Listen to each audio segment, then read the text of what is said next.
All right, so let's go through each region. And like I said, I want to pick your brain. I want to figure out what you think the best bets are. And we got the odds from our friends at FanDuel. And I think the most fascinating region to me starts with the East region because it's kind of up in the air. And if you know anything about, Madison Square Garden, the last two regionals that have been played at MSG, the 7 seed has won the regional. So if you were betting on history, then you would say to yourself, okay, I'm looking at the East region and the 7 seed is Tom Izzo and Michigan State. And I've seen them go to the Final Four as a 7 seed. So maybe in your mind, you start playing that. And we'll look at the odds right now. The favorite in the East is Tennessee at plus 120. You got Michigan State, the 7 seed, the Spartans at plus 270. You got Kansas State, Jerome Tang, the Wildcats at plus 320, and you got Florida Atlantic with Dusty May and the Owls at plus 470. So right now, Tennessee the favorite in the East. Who is the favorite in your mind, Cousin Sal, as you look at the East Regional? Well, it's weird because let's start with that Kansas State-Michigan State matchup, right? So I feel like they overcorrected with the Tom Izzo influence. Maybe they shouldn't be a 7 seed. I'm going to give you a little props here because you went on Damashek's podcast, -3, and you said fade the Big Ten. And I think they have one representative out of 10 teams. So good job there, right? You got to count the victories, right? Yeah, I'll pat myself on the back. There you go. There you go. But I do think now it's too much. I think Kansas State should be the favorite. When this game first came out, and I was like, Kansas State's going to be a 1-point favorite. Michigan State is a 1.5, so maybe 2-point favorite at this point. So I think they've overcorrected. Wildcats scored 75 or more in both games. Michigan State has not allowed more than 62. So this is the only matchup I think I'm taking the offense over the defense. I like this Marquez Noel guy. He has 44 points and 23 assists in 2 games. You love the guard play. And you mentioned Coach Tang. I think he's the guy. Tang, by the way, was a drink of the astronauts in the 70s. I don't know if you know that, but shout out to the Space Force. I'm going Kansas State. What'd you say? The plus 320 for the East? Yeah, plus 320 to win the East. And like you said, I mean, if they get past the Spartans, they're 1 game away. And Tennessee, right. The thing with the first round and the first 2 rounds of games, I feel like a lot of coaches I saw on Twitter, like Chris Mack, for example, the former Louisville Xavier coach, he was talking about the physicality. There's no freedom of movement. And I feel like that benefited Tennessee and that benefited Michigan State. I think when we get to Madison Square Garden, it might open up a little bit and you might see that offense of Noel and Keontae Johnson and Jerome Tang. Even in the Kentucky game, they were down early. They couldn't buy a bucket. They couldn't make a 3. They kept taking 3s. They have a little sideline chat with him, and he just looked unbothered. He looked unfazed, and he was like, we're going to get better shots, and they're going to go in, and we think we're the better team. So I like the confidence of Kansas State. Like you said, Tom Izzo, the name recognition is there. If they don't let Izzo and Michigan State get away with some of the defensive physicality that they got away with before, I think that there's a chance Kansas State gets the win, and then they're 1 game away. And then when you look at Tennessee, Rick Barnes, and you look at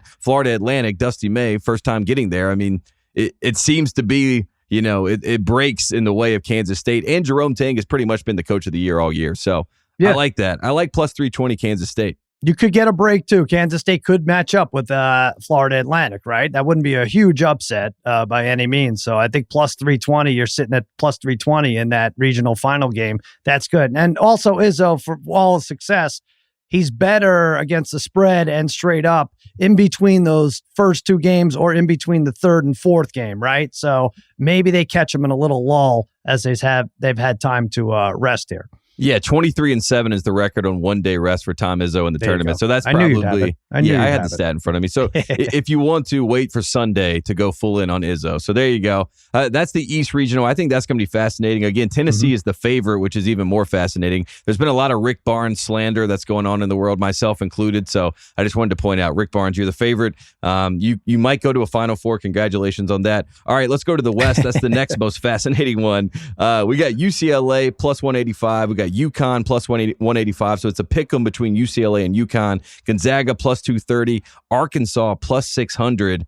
What have you seen from this regional, this group of teams? And I keep going back to Arkansas at plus 600, Sal. I don't know why, but the Muss Bus has gone to 3 straight Elite Eights, or would be looking to go to 3 straight Elite Eights. And I feel like if he got to his 3rd straight Elite Eight, it would be the 3rd time's the charm, and he would go to the Final Four. So plus 600, I'm kind of licking my lips a little bit when I see Arkansas there. Pretty great, and you thought that injury would slow him down. But I think if Musselman coaches topless, he's got a good shot. But otherwise, I think it's coming out of the bottom half of that bracket. I'll stay true to this because I feel like I had this last week, and so I might as well potentially be right about something. UCLA, Gonzaga. By the way, we discussed this on Extra Points today. The blue blood schools. Who do you consider the blue blood schools? Are there 6 or are there 5?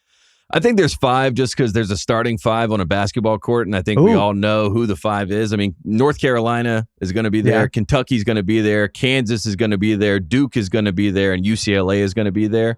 And then I think there is probably, I call them the lowercase blue bloods, right? The Gonzagas, the Villanovas, the Georgetowns, the ones that are in the conversation. They can float up into that top 5. They're kind of just, there's probably a 9-man rotation of blue bloods, and there's really a starting 5, and I think the starting 5 is pretty clear. But I don't ever want to disrespect the teams that have been there, because Georgetown at the time obviously was. Villanova, I would say the 2010s, they definitely were with Jay Wright. So, it's Did you say Duke? Did you not include Duke? No, Duke's in there. Duke's in there. Okay. They're just barely in there. I think they're the 5th one. So if I had to take one out, I would take Duke out. Well, that's when Georgetown jumps in. Because I was thinking we take UCLA out. I think it's been quite some time since they've won a title, and I feel like Gonzaga could replace them. This is a team since 2000 or 2002 who's made the Sweet 16 like every other year. I think they have like 13 appearances. 8 straight Sweet 16s. Yeah, it's like they're just better than UCLA at this point. They beat them, right? They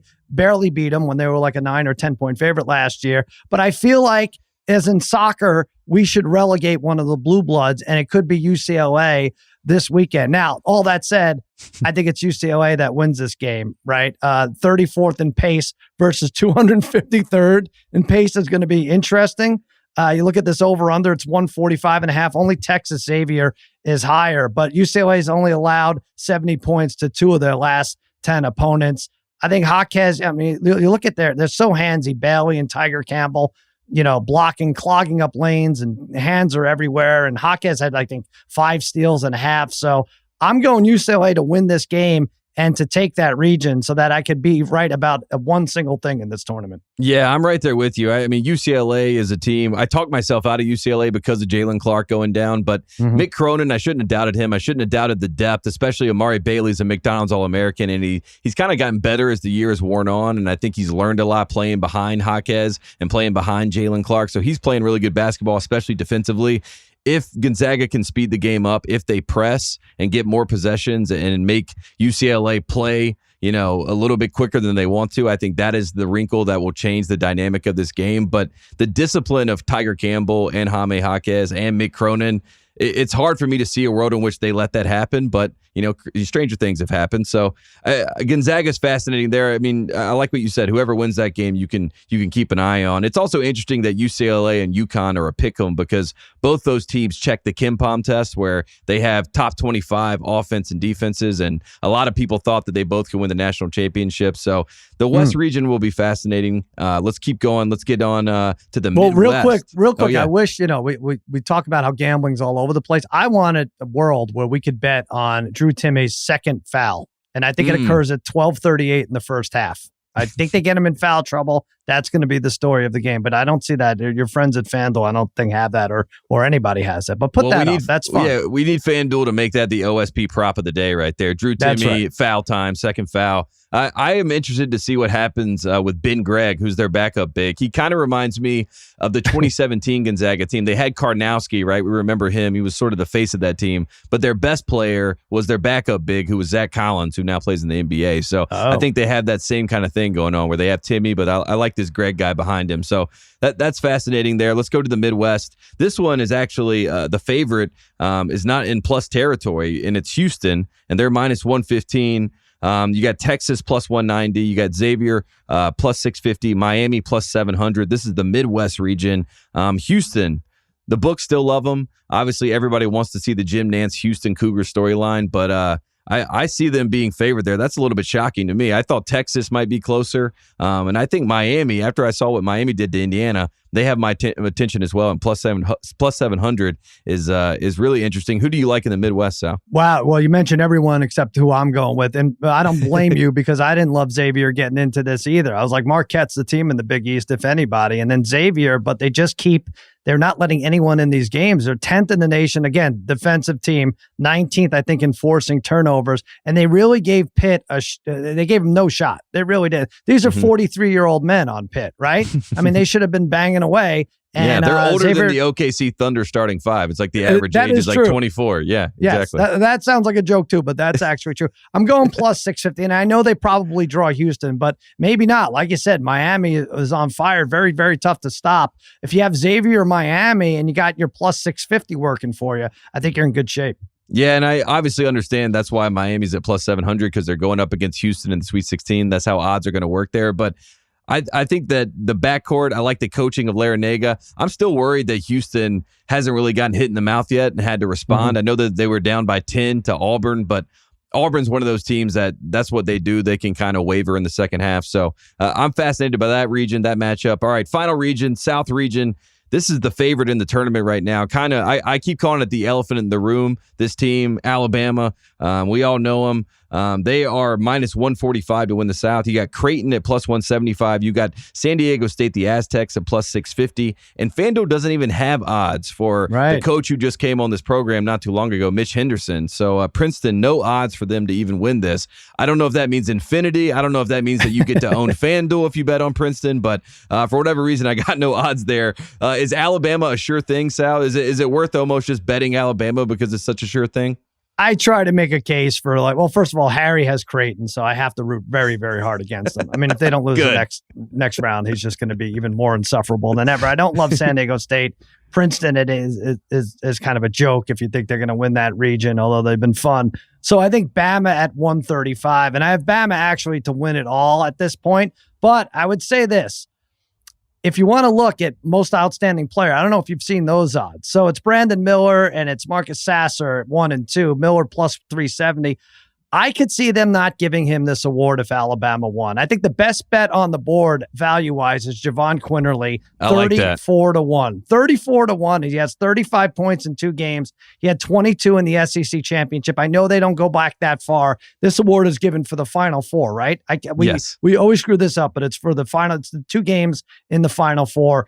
Quinterly at 34 to 1. I think by the time they get there, it'll be about 14, 15 to 1. So take that. There's going to be some politics involved in this voting if Alabama wins, and Brandon Miller at plus 370 isn't worth it.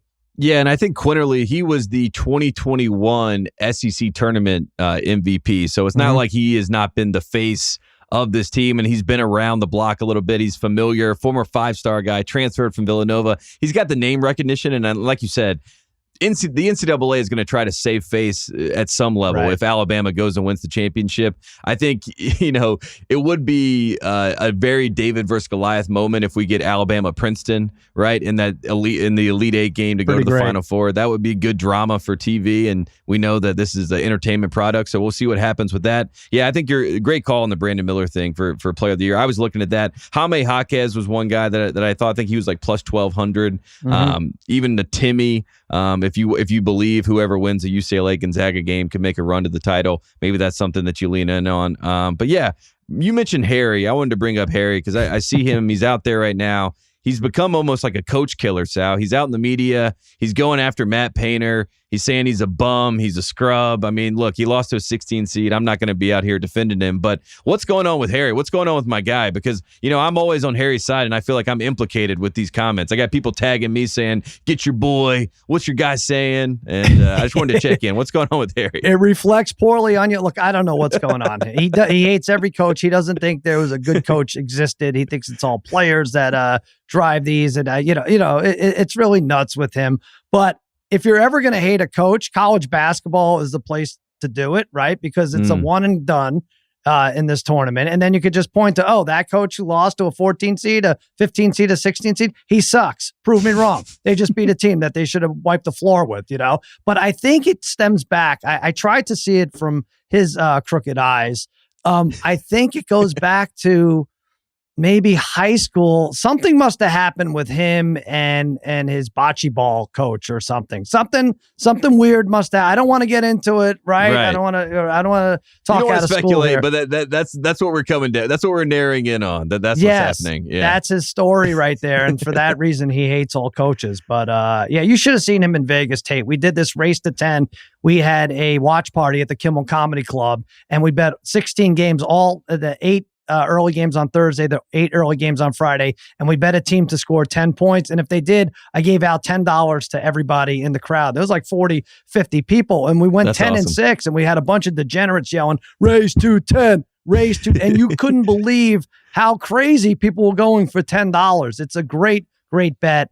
I think FanDuel has it. Just jump on it, and then you could go to dinner. You don't have to watch the whole game is the other part of it. Yeah, I was going to ask you about the first to 10. I love that in the NBA. It just makes, it makes the first start of the game actually matter. You know what I mean? There's sometimes when you just need stakes to be there, and the first to 10 is always fun. I, of course, am a race to 69 guy myself. Yeah. 37-0 in the tournament so far, Sal. A lot of people were down on the race to 69 after the title game last year. North Carolina won it. Kansas won the game. They didn't want to point out the floor breaking and Armando Bacot getting hurt. They didn't want to point out all that other stuff, but the race to 69 is back. The race to 10 is always good, always fun. So if you're looking to bet and have some stakes on the Sweet 16, I think go do that.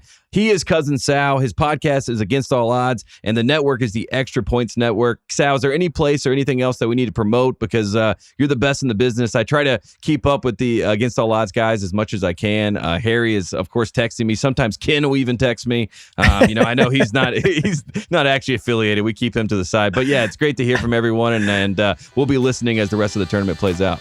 I love you, buddy. That was plenty enough of a plug, and thanks for having me on. I appreciate it, and give Jim Cunningham a big hug for me.